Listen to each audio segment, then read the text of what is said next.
always found peace into the abyss. 方ができるようになるわけです。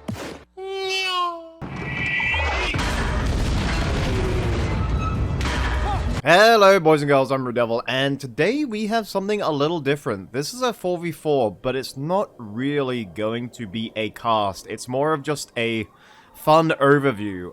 This was a game that I was in, that I sadly wasn't recording live, but I kind of wish I was. I've casted games that I've been in before, and honestly, it's kind of cringe. I don't like doing it. But this is a special case. This isn't really about who wins or who loses. This is just about a rather fortunate series of events that I just kind of wanted to show you, because unfortunately, I wasn't recording live. So we have me as Gondor in the middle. We have Jenkins in the back as our breadbasket, Woodland Realm. Pudi as Misty Mountains on the right. And then Thran, who I didn't know was Gondor because I didn't help him at all. Yeah, Thran is Gondor on the left. Now, immediately, Thran caps the outpost. I went to go cap this one, but Sam did it. So instead, I used Pippin to cap the signifiers, which is really fortunate because it gives us lots of vision. Opposite us, we have Pumbaa, who might be the downfall of this bottom team, but he's playing Woodland Realm. In the back, we have Rob, who plays quite a lot with these guys. He's playing Mordor. I mean, he plays a lot with Dranza and Hesh and all that. Speaking of which, Dranza is the Lorien on the right. And then on the left, it was Corvusi. He hates when I call him that. He is also Woodland Realm. So we've got 3 Woodland Realms. But it was just an interesting game. So this is going to be a different kind of cast, not really cast. So, because we're up against Rob and Dranza, when I played with them last time, they rushed my fortress. And, remembering this, I told Pud, hey, these guys like to go... You know, let's actually put it on something so we can hear some units. They like to rush forts, that's what I told him. So, saying this, he went for the Cave Bats upgrade on his fortress. He hasn't done it yet, but he will. And that one move, the Cave Bats upgrade, is basically what saves us this game. And you'll see why when he gets it. You'll see why in a couple seconds, or in a minute or so. So all I was doing was getting clansmen to creep the goblin lair, get money where I could. I don't usually like to try hard in 4v4s unless I'm Rohan, where you kind of have to go Kingsguard. It's kind of unfortunate that way. But because we're up against pretty decent players and Pumbaa, I decided to just go straight for Athelian Ranges and be boring. So I'm trying to save up for Faramir and try and get Athelian Ranges as quickly as possible. Sam was in the back being the Master Turtler. He has the outpost to bankroll the B eco. He was a little slow getting troops out, which is sort of like a difficult balance between getting ridiculous amounts of cash in the back and making, you know, enough units to help out in the fight. Anyway, did Putt get it yet? He has not. So he went straight Mountain Orc Lodge. I didn't really give him any advice outside of they'll like to rush forts. He did ask what the hell should I do, and I don't think I gave him a good answer. But he's gone with Mountain Orcs, which is a pretty sound idea. Thran, I think, was getting fucked by a Nazgul, because I think Rob made one and was sending it over. And is this Pumbaalini? Hold on, whose troops are these? So Thran was fighting Pumbaa. What the hell was I doing? I was creeping. Thran was up against 3 people. The Nazgul, the Corvus, Woodland Realm, and... Oh, no wonder Thran was so pissed off this whole fucking game. Yeah, I should really pay more attention to when he does things. Anyway, so... Murder of Crows, not Murder of Crows, Cave Bats comes in, which expands the vision around the fortress. Poot doing this allowed us to see this, which just confirmed that he was going to rush our fortress. They were going to use a mighty front line of Lorien archers and spearmen to basically just mow down any units that go on our way, or in their way, and then use Mordor catapults to just blitz down the enemy fortress, and thereby securing the win. Now, because we saw this, we knew exactly what they were planning, and we were able to rush reinforcements immediately to Pud's base and focus the catapults. So, whatever sort of strat Pud may have wanted to go, maybe he wanted to go Worms, or maybe he was going to do something that was a bit long-term, save up for Bolg or something. Because of that one play getting the Cave Bats, we knew we had to get units out quickly, and we had to prioritize the catapults. Basically, we weren't surprised by anything. And if he had just made his siege works a little further back, then we might have still been left wondering whether they were going to rush our fortress. So this was fortunate incident number 1, seeing the siege works. I think I ran in here and destroyed a hunting shrine because I knew Pumbaa wouldn't defend it. With 2 units, I knew he wouldn't defend it. Capped the signal fire here, which gives us amazing vision, by the way. And I think Thran capped this one. But Rob is capping it back. I didn't know Nazgul could cap the signal fires on this map. They're a little buggy. What's Thran doing here? He's fighting into... There is no heroic statue there, I guess. I don't know. Maybe Thran was underestimating Corvussi. Even had the forward marketplace. That's kind of strange. And some, like, lovely little Nazgul trample there. So what do we got here? We've got some Lorien moving up. Plenty of archers, because basically... They just had to make safe... Okay, I got my fireman. But they just basically had to make safe the catapults, and Lorien archers are the best way to do that. They'll just mow down anything. Particularly these goblins that have to run all the way there. Pud did go for Golfimble. I'm guessing because it's Lorien, you know, get some easy tramples. And yeah, that makes sense. That's a pretty sound move. And as we can see... Jenkins was just building prisons at our base, I guess just to be funny. I mean, I guess they do work, it's just a lot of money. But yeah, he didn't really have many other units out, which we kinda needed. Anyway, this is something before we focus on the main event, was fortunate incident number 2. So Rob finds my Pippin, I activate Elven Cloak, and I'm guessing he clicked away, because he aggroed then onto the Lin here, and died immediately. I guess he told him to attack Pippin and then clicked away to do something. Maybe look at Thran's base, maybe look at his own base. But yeah. Anyway, they're attacking. They thought they surprised us with the catapult. We knew exactly what was coming. Because I had Faramir, I could use his level 1 arrow volley to quickly deal with any orcs. Pud basically just had to bide his time. Because if he just fed in there, then it wouldn't have worked. We needed everyone to go in at the same time. Anyway, they had, I think, 2 catapults. Here comes the second one. I'm on my way. I'm the big white clump here. And catapults were already laying siege to the fortress. They wanted it down. And so far, their plan is going fantastically. Goblins can't do anything about it. And all he has to do is protect the catapults. Now, here comes the arrow volley. Which dispenses with the orcs immediately. And the champions of this fight... I'm sorry, Pud. I know you fought valiantly, but these clansmen of Lamadon, I don't know how they didn't die sooner. But they get catapult number 1, and now they're in the backline of these Lorien, and they're level 3. Oh no, they don't get armored till level 4? Oh my god, clansmen. But they just go ham. They go so ham. Jenkins does show up right on cue with Beyonding Berserkers. So technically, it's a 3v2 here because we got assistance from Sam. So Thran's being 2v1'd, and we're 3v2ing on this side, which is actually kind of hysterical. My base is empty, so Pumbaa could have actually launched a full assault on my base, and I would have had to pull back my ranges. But it went really well here, because we managed to arrow volley the orcs, kill the catapults, we've snuffed out their plan, and now we've got Athelian Rangers with Bodkins, pretty much full health, and a nice Faramir to pick off any elves. So now Lorien, even though they have the outpost, lost a lot of money and resources there. And we know their plan. They're going to try again. It almost worked. They're on half health here. And because of the half health, I decided to build a stoneworker, and Jenkins politely, or generously, deletes his prison for that. So, Jenkins even went Druid Eco. He's got B Eco. And I think he was giving me like 5,000 resources every time I asked for it. He had so much money, it was ridiculous. Thran's sort of in a stalemate here. He was forced to go Baragond and try hard. I'm sure he'd love that. And the Sylvans can just retreat whenever they want.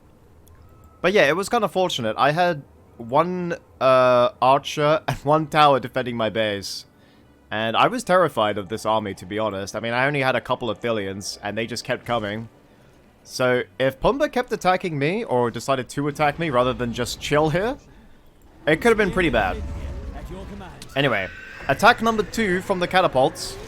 is undone by Pud's Worm Summon. Always a favorable defense, again forcing another retreat. Nazgul Inspire Fear actually does really well here because it lasts so long. And I didn't have a heroic statue to sort of keep my Ithilien Rangers in place there. I think Pud's Goldthimble does die here? Nope, he does survive. That must come later. But they got the catapults back, and they're going to keep going for it because even though we've got potentially double rebuild, they're really committed to this strategy. We bring spears from Lindia. And Beyond Berserker is actually getting touched by that. And now the Mighty Galathrim come out, so this might level the playing field a bit. They have Haldir as well. And we're not out of the woods yet. But the Stoneworkers coming in. Jenkins built Siege to sort of counter-siege them.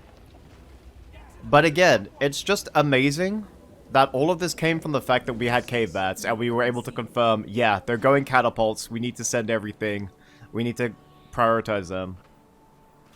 Anyway, I guess Pumbaa saw my tower because he went straight for Siege. But for some reason, people love Sylvans in 4v4s, and they don't have the staying power, they just don't. I know Greenwoods are expensive, but I don't know, unless you're uber pro, I don't think Sylvans work. So thankfully my Bodkins, my Ithiliens with Bodkins I should say, could yeah, just show up, fire a few salvos, and then quickly run back over. Thran actually not doing too badly. Corvus is again making the same mistake as Pumbaa and thinking Sylvans have the staying power, although he does have a Legolas. But Thran, yeah, he's tryharding. I think he was pissed off at that Nazgul earlier, because yeah, I mean, I know he won't make Faramir, but still. Rush 3 heroes, I'd say that's him tryharding.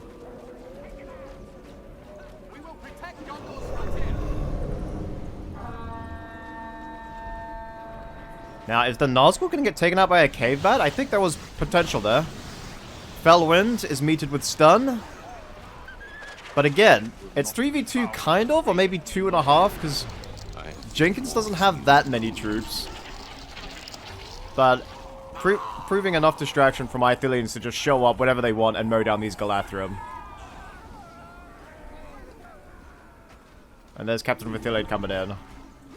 Because like, if Pumbaa with his Sylvans came in behind me there, that sounded wrong, came up behind me, then I might be in quite a sticky situation.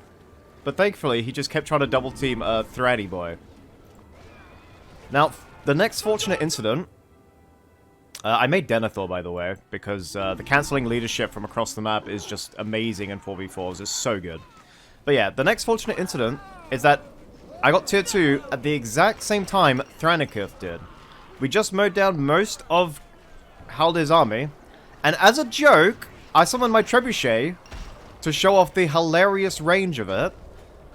And Thran, fortunately, also had the Trebuchet. So now, after mowing down those Galathrim, we have 2 Trebuchets hitting their fortress from miles out of range. Crowd controlling some troops there. And actually doing amazing damage to the fortress. Pud's Gundabad, level 4, gets the final hit. And yeah, this was basically the massive turning point, because they went with a really good strat, and against unprepared opponents, it would work so well. That catapult guarded by Lauren would work so well. But because we knew it was coming, we were able to defend pretty well. And then the double Trebuchet, which I don't think I've ever seen double Trebuchet in a 4v4, despite how common that may be, or you'd think it would be. But comboing like that to get the fortress was just so gratifying. It was so much fun. I got a serious dopamine hit when we did that. And, yeah, then there's level 5. Dranza's out for Lorien. I think Pumbaa decides another attack, still with Sylvans. And I think he went with Gilded Guard. Here they are. But again, it's just a little bit, you know, too little too late. Ithiliens under Heroic Statue do not die to level 1 Gilded Guard. Which is kind of funny. And now, because I've got all my heroes out, we've got Denethor just cancelling leadership anytime he wants. Baragon for the slam shot, just because it's annoying as fuck. And it's looking very good for us now. Rob can't really do anything. I was terrified of his Inspire Fear because it lasts so long. So I was hurriedly running back to the heroic statue. And I think... Oh, this one was only level 1. I probably would have popped it then. But yeah, it's basically GG once someone goes down in a 4v4. And, yeah, triple siege from Jenkins. Level 5 Gundabad Stone Troll. Honestly, really memey build from Sam. He went with the Druid, building Berserkers, and then straight to Siege. I stoneworked the Stoneworker because I was not letting the Misty Mountains Fortress fall. And, I think it was around the time when Thran summoned the second Trebuchet that I found out he was Gondor. And we're nearly at the end of the game, so that's basically how little I was paying attention to his cries for help, his pleas for help. I didn't even know what faction he was, so yeah. Anyway, Sam gets the XD, because of course he does. It's basically his bodily function. Eat shit and XD. That's basically the bodily functions of a Jenkins. Because I had the Signal Fire, my Trebuchet was coming back pretty quickly. I didn't even need to go with the Siege Rocks, although I think I did end up building one. I think around here somewhere, but that's not important. We got the Pikes because I saw Gilded Guard, and I was terrified because my main strength was in the Athelian Rangers. I was amazed. I thought, okay, so I didn't realize that Corvus was Woodland Realm either, because I didn't look on that side of the map. So I thought this was Pumba's tier 3. And I had no idea how he hit tier 3, because he literally didn't do anything. So I was a little tilted there. But thankfully the Arnorian Spears were able to cancel that, and I think Gilded Guard had to go, you know, defend against the Gundabad Berserkers here. We still have Pud's level 5, who I think Pud was just on a serious serotonin high. Because I don't think he made much else other than a few Berserkers and this little troll that could. Anyway, Sam is bombarding the hell out of Pumba's Fortress. And now we've got a level 5 Gundabad Stone Troll getting hit by the Mordor Fortress and actually beating Witch King in a 1v1. I don't know if this counts as fortunate situation number 4 or something. I don't think anything's fortunate about this. I think this is just hilarious that Witch King loses to the Gundabad Stone Troll. I'm gonna guess one-on-one dueling isn't really his forte. But yeah, he sort of had to retreat from the Gundabad Stone Troll, the faction hero. And there it is. Anyway, that's 2 players down, 2 to go. Wait, did Thran make Denethor as well? Oh, hell yeah, Thran. Great minds think alike, baby doll. Anyway, the double Trebuchet comes in again. Thran, being the noob, summoned his too close, so he was getting hit. But yeah, double Trebuchet is just the way it goes. I don't know if it's lame, because the damage on it is really low. But it's kind of funny how much range it has. I really hope they never change it, because it's just a fun little thing. And, I mean, I guess you do need vision, but that's not that difficult. And is Witch King gonna die? I think Rob was just more interested in the entertainment value here. Yeah, I don't see why he would let his Witch King die. I think he did that on purpose. I think he just wanted to be funny. Anyway, tier 3 Dol Amroth. I don't really like Dol Amroth anymore. I don't think it's worth it. But I went with it anyway. Thran was crying that his Boromir was dying. And I remembered that you can actually kill heroes with the Dol Amroth Citadel. If you place it just right, it won't knock up the hero. It'll actually trap them underneath there. And I did that to try and kill the Farron, but also just to try and, you know, save his Boromir, who dies anyway, because Thran big noob. But maybe try it in a one-on-one against an AI, because you can trap enemy heroes inside the Lamroth if you summon it just right. With latency and with the fact that he was moving, I didn't get it that time, but I swear it can work. I've done it before. Anyway, 3 down. Oh no, I think Mordor decided to fight another day or something. No, it was 3 down, 1 to go. And this is basically the final moment. We got fully upgraded Arnorians.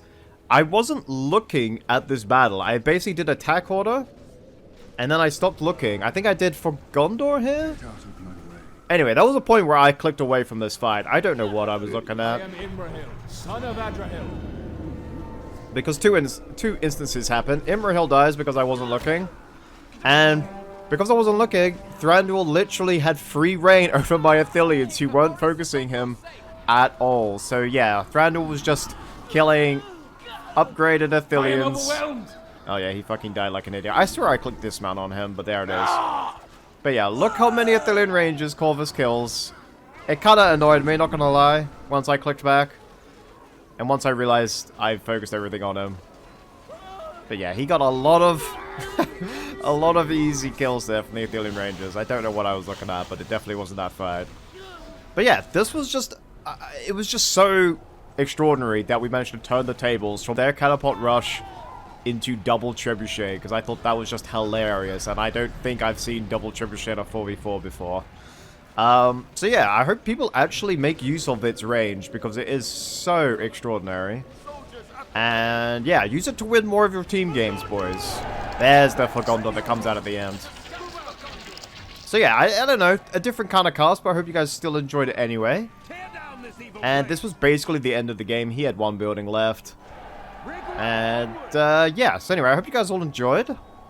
There'll be a regular cast, I think, tomorrow, but it's another 3v3, so maybe hope you're not tired of those. I mainly get 3v3s at this point, so I just try and change the maps. So yeah, that should be coming tomorrow, so look forward to that. And as this building goes down, I hope this is the last one. Oh yeah, it was. Anyway, hope you guys all enjoyed, and I'll see you all next time. Peace out, and goodbye.